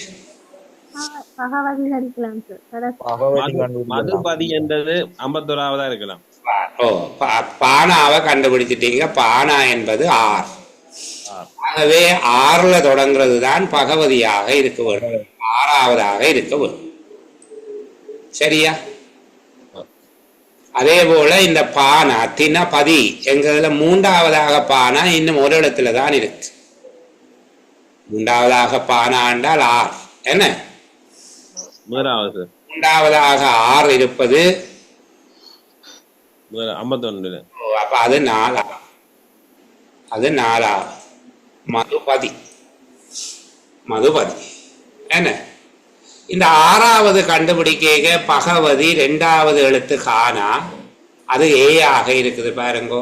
6வது கண்டுபிடிக்கிறோம் RAKL அதுல காணாவாக இருக்கிற 2வது எழுத்து ஏ என்று தெரியும்.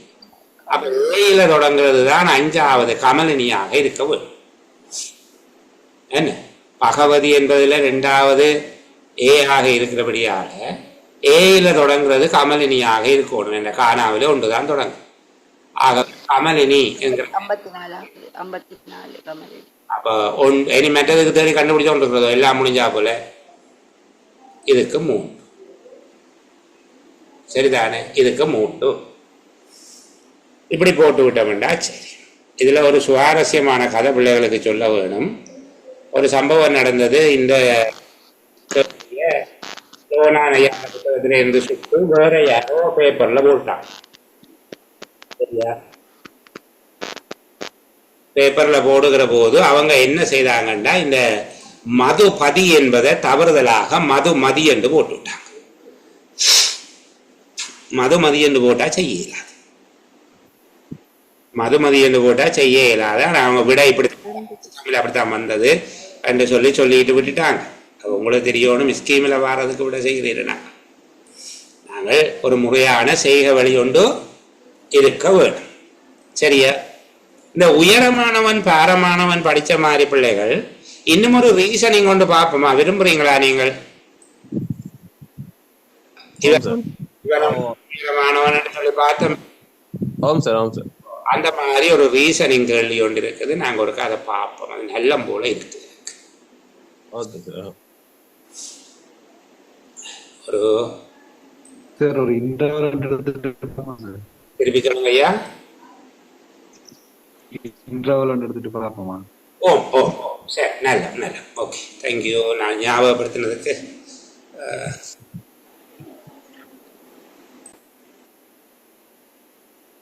சரி. அப்ப இதுல ஒரு கேள்வி தவற விடப்பட்டது திரும்ப கேட்கிறாங்க பார்ப்போம். என்ன இதுல நான் கொஞ்சம் பெருப்பிச்சு காட்டுகிறேன். இதுல பாருங்க 6வது கேள்வியாக இருந்தது 0.05 வீதம் எதன் 1க்கு சமன். அது 1க்கு சமன் என்று கேட்கலாம், 5க்கு சமன் என்று கேட்கலாம், 10க்கு சமன் என்று கேட்கலாம். எப்படி கேட்டாலும் நீங்க எப்படி பார்க்க போறீங்கன்னா 0.05 என்பதை நாங்கள் பின்னமாக எழுத போறோம். பின்னமாக எழுதுறதாக இருந்தால் 0.05 என்பதை பின்னமாக எழுதினா உங்களுக்கு தெரியும். தசத்துக்கு பதிலாக 1 போடுவீங்க. தசத்துக்கு பிறகு எத்தனை இலக்கம் இருக்கோ அத்தனை 0 போடுவீங்க. அப்ப 100ன் மேல் 5 என்ன 100ன் மேல் 5 எதன் 1க்கு சமன் என்று கேட்டிருக்கு. எதன் 1 என்றால் இந்த 5 நாங்கள் 1ஆக ஆக்க வேண்டியிருக்கு. எதனுடைய 1 அப்ப 5 1ஆக மாத்துகிற போது 5ஆல பிரிச்சிருக்கிறோம். 100ஐயும் 5ஆல பிரிக்கணும் 20. அப்ப 20ன் 1க்கு சமனாக இருக்கும். 20ன் 1க்கு சமனாக இருக்கும். எதன் 25க்கு இருக்கும் என்று கேட்டிருந்தால் எதன் 20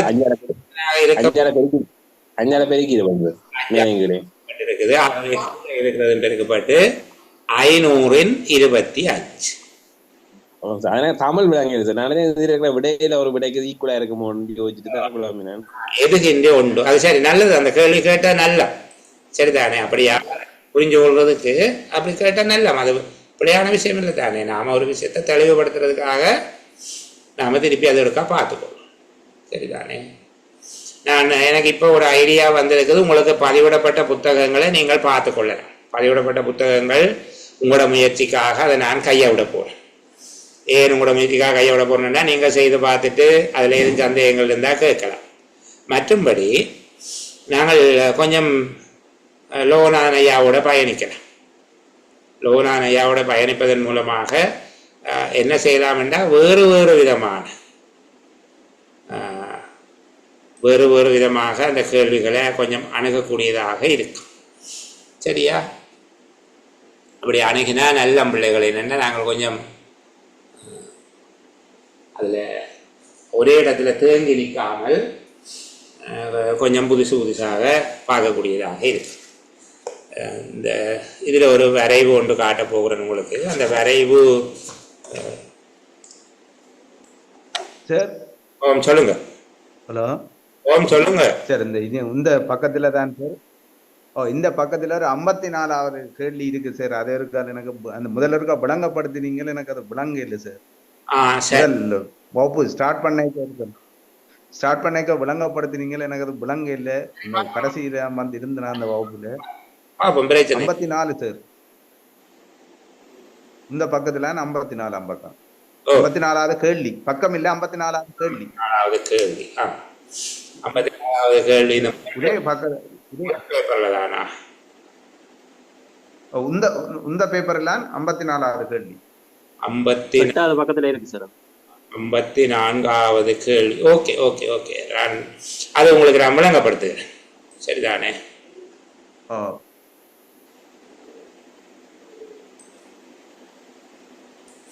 நீங்கள் அதை பார்க்கக்கூடிய மாதிரியாக வச்சுக்கொண்டு விளங்கப்படுத்துகிறேன். சில வேளையில் முதல் எவ்வளோ தூரம் எல்லாருக்கும் விளங்கிச்சென்று தெரியலை, அவர் கேட்கறதுக்கு ஏற்றபடி நான் அதை சொல்லித்தான். கீழ்வரும் வினாக்கள் பின்வரும் அட்டவணையை அடிப்படையாக கொண்டுள்ளன. 1 முதல் 5 வரையான இலக்கங்கள் ஒரு விடுதியில் உள்ள அறைகளை குறித்து நிற்கிறது. அப்போ இதில் இருக்கிற இந்த பகுதி அறைகளை குறித்து நிற்கிறது என்று சொல்கிறாங்க. 1 தொடக்கம் 5 வரையான பகுதி அறைகளா, 1 2 3 4 5 என்று அறைகள் இருக்குது. ஒவ்வொரு இலக்கத்தின் கீழ் உள்ள ஆங்கில எழுத்துக்கள் மாணவர்களின் பெயர்களை குறித்து நிற்கின்றன. அதில் இருக்கிற PDSP RR அதெல்லாம் மாணவர்களுடைய பெயர். ஒவ்வொரு அறையிலும் தங்கியிருக்கும் மாணவர்களின் பெயரை கண்டுபிடிக்க அறையில் தங்கியிருக்கும் மாணவனின் பெயரானது இவ் அட்டவணையிலே நிலைக்குத்தான நிலையிலோ கிடையான நிலையிலோ மீண்டும் தரப்படவில்லை. இந்த அறையில் யார் இருக்கிறார் என்று கண்டுபிடிக்கிறதுக்கு எல்லாற்ற பெயரையும் எழுதியிருக்கு. ஆனால் உங்களுக்கு ஒரு ஐடியா தந்திருக்குது. அவற்ற பெயர் நிலைக்குத்தாகவோ கிடையாகவோ திரும்ப எழுதப்பட்டிருக்காது, மீண்டும் தரப்படவில்லை என்பதை கவனிக்க. ஒவ்வொரு வினாவுக்கும் உரிய விடிய அதற்குரிய புள்ளிக்கோட்டில் எழுதுக என்று கேட்டிருக்கு. அது 1ஆம் அறை 2ஆம் அறை 3ஆம் அறை 4ஆம் அறை 5ஆம் அறையில் ஆரம்பிக்கிறவன் 5 கேள்வி கேட்டிருக்கு. சரியா? இப்போ நாங்கள் என்ன செய்ய போகிறோம் என்றால், முதலாவது அறையில் இருக்கிறவரை கண்டுபிடிக்கிறதுக்கு அவருடைய பெயர் நிலக்குத்தாகவோ கிடையாகவோ இருக்கக்கூடாது, திரும்ப வந்திருக்கக்கூடாது. சரியா? அப்போ பாருங்க, முதலாவதுல P இருக்கிறதுக்கு வாய்ப்பில்லை. ஏன் வாய்ப்பில்லை? 2 தரம் P எழுதப்பட்டிருக்கு முதலாவது, மேலிருந்து கீழாக. அப்போ அவர் இருக்க மாட்டார். அடுத்தது ஆறும் இருக்க மாட்டார், அதுவும் 2 தரம் எழுதப்பட்டிருக்கு. கிடையாகவோ நிலைக்குத்தாகவோ மீண்டும் தரப்படவில்லை. அப்போ DS ஆகியோர் தான் இருக்கலாம். டியும் எஸ்ஸும் இருக்கலாம். டியை பார்க்குறோம், கிடையாக பார்க்க போகிறோம். அதாவது இடமிருந்து வலமாக அந்த லைனை பாருங்கோ. DRD என்று இருக்கிறபடியால் டியும் அங்கே இல்லை. டியும் அங்கே இல்லை. ஏன்? அது கிடையாக மீண்டும் தரப்பட்டிருக்குது. பாருங்க, இதில் தரப்பட்டிருக்கு. மீண்டும் கிடையாகவோ நிலக்குத்தாகவோ திரும்ப வந்தால் அவர் அதுக்கு இல்லை என்றதான் கருத்து. இப்போ எங்களுக்கு இது வசதியாக போச்சுது. எஸ் மட்டும்தான் இங்கே இருக்கிறார். எஸ் இருக்கிறார் என்பதனால நாங்கள் ஒரு முடிவுக்கு வரோம். இனி எங்கே எல்லாம் எஸ் இருக்கோ அதை முதல் வெட்டி விடும். எங்களை குழப்பாமல் இருக்கிறதுக்காக எஸ் இருக்கிற இடமெல்லாம் வெட்டுவோம். ஏன்? அவருக்கு ரூம் கொடுத்தாச்சு. சரியோ? அடுத்த 2வது பார்க்குறோம். அங்கே ஆறும் LLD என்று இருக்குது. LL இருக்க வாய்ப்பில்லை, ஆறும் டியும் இருக்க வாய்ப்பு இருக்குது. ஆர் பாருங்கோ, கிடையாக கடைசி இடத்திலையும் அதே நேருக்கு இருக்கிறார், அதே நேருக்கு இருக்கிறார். அப்போ அதனால ஆர் வர இயலாது, ஆர் வர இயலாது, கிடையாக இருக்குது. அதை வெட்டி விட்டோம் என்றால் 2வதுல டி இருக்க போகிறேன். இப்போ என்ன செய்கிறோம்? எங்களோட வசதிக்காக டிஏ எல்லா இடமும் வெட்டி விடுவோம். கண்டுபிடிச்சிட்டோமே டி. அப்போ இனி அவர் இருந்தாருன்னா எங்களை குழப்பி கொண்டிருப்பார், மற்ற இடங்களில் வெட்ட போகிறோம். அப்போ ஆட்டோமேட்டிக்காக 3வது வந்துடும். பி தான் டபுளாக இருக்குது, பியை வெட்டி விட்டோம் என்றால் ஆறு மட்டும் மிஞ்ச போகுது. அப்போ எங்களோட வசதிக்காக 6 எல்லா இடமும் வெட்டுவோம். 3வது ரூம் 6 கொடுத்துருக்கிறபடியா இனி எல்லா இடமும் இருக்கிற 6 வெட்டுவோம். இங்கே பி வரப்போகுது. என்ன அப்படித்தானே? அடுத்தது 6 எல்லா இடமும் வெட்டிட்டோம். இங்கேயும் வெட்டிட்டோம்னா 5வது ரூமில் எல் வரப்போகிறேன். புரிஞ்சுதா? ஓமோ ஓம் சார். Okay okay, thank you. நாங்களினி இன்னொரு சின்ன வட்ட வரைவு படம் ஒன்று இருந்தது. அது நாங்கள் பார்த்தோமோ எனக்கு ஞாபகத்தில் இல்லை. இருந்தாலும் பிள்ளைகளுக்கு ஒருக்கா காட்டுகிறேன். பார்த்துருந்தா நீங்கள் பார்த்துட்டோம் என்று சொன்னால் நாங்கள் அதை விட்டுட்டு இதுக்க போகலாம். இப்படி ஒன்று பார்த்தா நாங்களா இது ஓம் சார். பார்த்துட்டோம் என்ன? சரி, ஓகே. இப்போ நாங்கள் இது எங்களுக்கு இலகுவானதும் நாங்களே நாங்கள் குழப்பமுடைய தேவையில்லை. இதை வச்சுக்கொண்டு நான் திருப்பி கதைக்கல, ஏற்கனவே படிச்சுட்டோம். சரியா? வேற ஒரு கேள்வி ஒன்று பிள்ளைகளை காட்டுகிறேன்.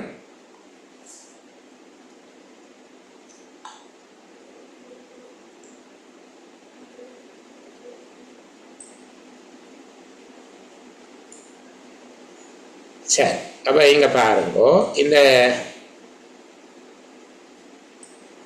வட்ட வரைவு அல்லது பை வரைவு என்று சொல்லுகிறேன். இந்த வட்ட வரைவு பை வரைவை வச்சுக்கொண்டு கேள்வி கேட்கலாம். சில வேளைகளில் அது கோணத்தில் தருவார்கள். சரிதானே? கோணம் என்று சொல்லி தருவார். அப்போ மொத்த எண்ணிக்கை தந்து போட்டு சில வேளையில் கோணத்தில் தருவார்கள், சில வேளை சதவீதத்தில் தருவார்கள். கோணம் என்றால் ஒரு வட்டம் எத்தனை பாகையாக எடுக்கணும்? நீங்கள் 360 360 இருக்கணும். இங்கே எத்தனை தந்திருக்குது? சதவீதமாக எப்படி தருவார்கள்? 100%. 100ஆக தருவினோம். என்ன 100ஆக தந்து சதவீதமாக தந்திருக்கிறோம். நாங்கள் சில வேளையில் இதை பாகையாகவும் எங்கள்கிட்ட தரலாம். 360 என்று சொல்லி பாகையாகவும் தரலாம். சரி, நாங்கள் அதை ஒரு கால் படித்து கொள்வோம். சரிதானே? நீர் 60% என்று தந்திருக்கிறாங்க. முதலாவது நீர் 60%, வீதமாக தெரிவிக்க 60%. இதை பாகையாக எழுதினா என்ன எழுதலாம்? எத்தனை பாகை என்று எழுதலாம்?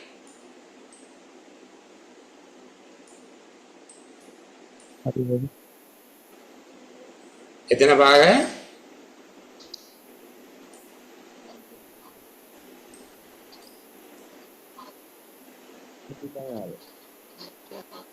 100க்கு 60.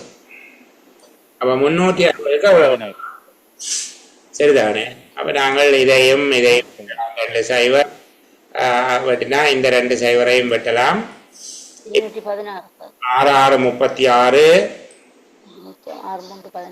மிச்சம், சாரி 3 மிச்சம், 6 3 18 3 20 216 பாகை. சரியா? இப்படியும் கேட்க.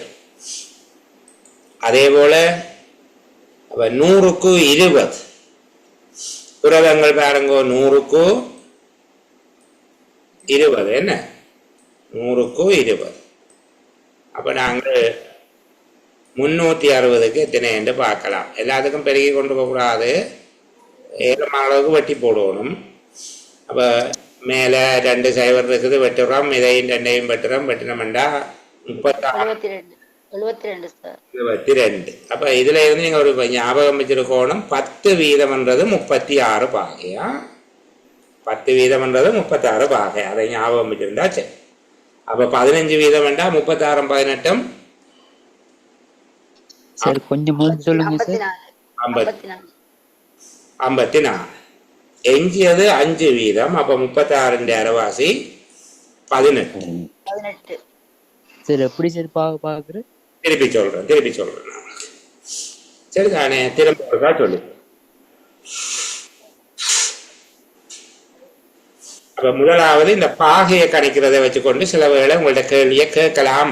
கட்டாயம் கேட்பார்கள், எல்லாம் கேட்கலாம் என்கிற அடிப்படையில திருப்பி சொல்லித்தாரன். இது சதவீதத்தில் சொல்லப்பட்டிருக்கு. இது சதவீத கணக்கு. என்ன இப்போ சதவீதத்தில் சொல்லி இருக்கிறதால 100க்கு சொல்லி இருக்கிறாங்க.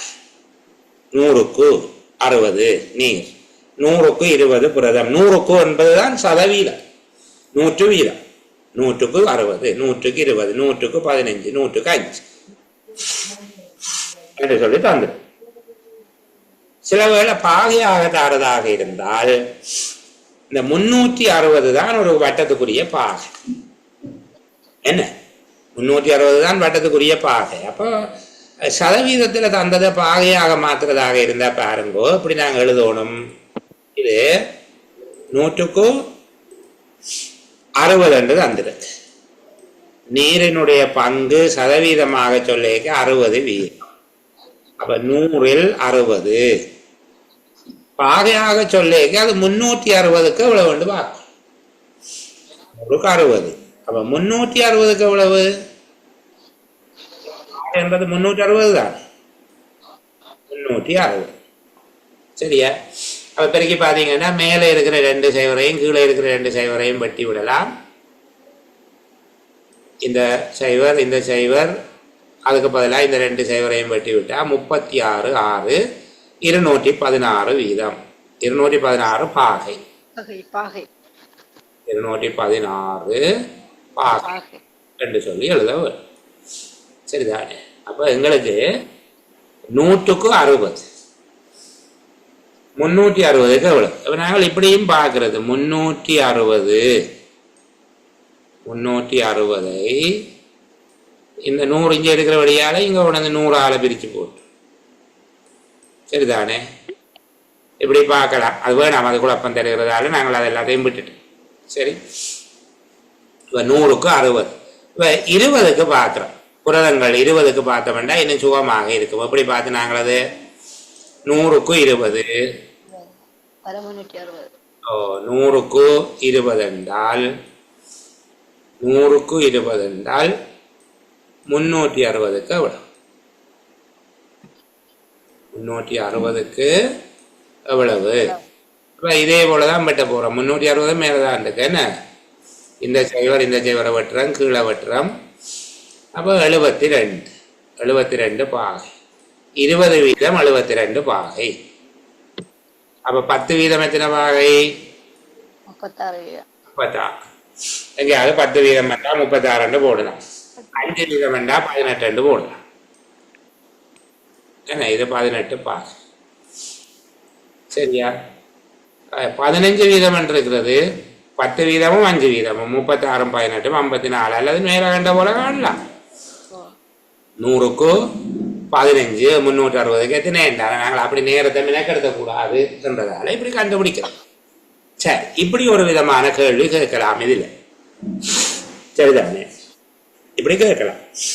அல்லது பிள்ளைகள் இதை வச்சுக்கொண்டு உங்கள்கிட்ட இன்னொரு விதமாக கேள்வி கேட்பாங்க. இது மனிதர்களுடைய உடல்ல என்ன மாதிரியான சதவீதத்துல இந்த பொருட்கள் இருக்குது என்று சொல்லி சொல்லப்பட்டிருக்கு. நீர் 60 வீதம் இருக்குது. நீர் 60 வீதம் இருக்கு. சரியா? அப்போ புரதம் 20 வீதம் இருக்கு. கொழுப்பு 15 வீதம் இருக்கு. எஞ்சிய பொருட்கள் 5 வீதம் இருக்கு. அப்ப சில நேரங்களில் உங்கள்ட்ட கேட்பார்கள், 80 கிலோகிராம் நிறை உள்ள ஒரு மனிதனில் புரதங்கள் எவ்வளவு இருக்கு? 80 கிலோகிராம் நிறை உள்ள ஒருவருடைய உடல்ல புரதங்கள் எவ்வளவு இருக்கு? புரதம் எத்தனை வீதம் இருக்குது? 20 வீதம். அப்ப 80 கிலோகிராமின் 20 வீதம். 20 வீதம் என்றால் 100ன் மேல் 20. 80 கிலோகிராமின் 20 வீதம். அப்ப 80ல இருக்கிற சைவரை வெட்டலாம். 80ல இருக்கிற சைவரை வெட்டலாம். இங்க ஒரு சைவரை வெட்டலாம். 20ல இருக்கிற சைவரை வெட்டலாம். இதுல வெட்டலாம். 16 கிலோகிராம் வெட்டுப்படாம இருக்குது. கிலோகிராம் வெட்டுப்படுகிற. ஆகவே 16 கிலோகிராம் என்று விட எழுத வேணும். அலகு போடாவிட்டால் சில வேளை புள்ளி போட மாட்டேன்.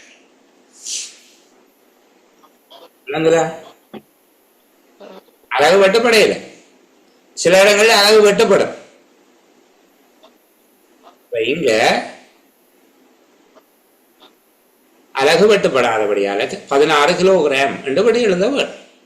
சரி சரி, நான் ஏற்கனவே சொன்னது போல பிள்ளைகள், இனி நாளைய சேலமர்வு நாளைக்கு உங்களுக்கு 6:30 மணிக்கு ஆரம்பித்து 1 மணித்தியாலம் தான் சேலமர்வு நடக்கும்.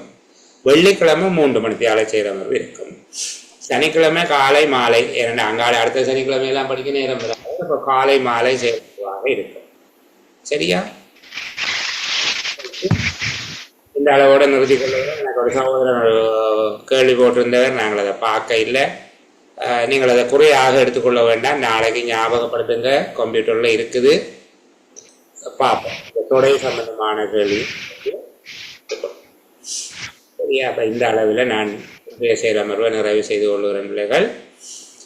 திரும்ப சந்திக்கிற வரைக்கும் எல்லாரும் மகிழ்வா சுபிச்ச எல்லோருக்கும் பாய் பாய்.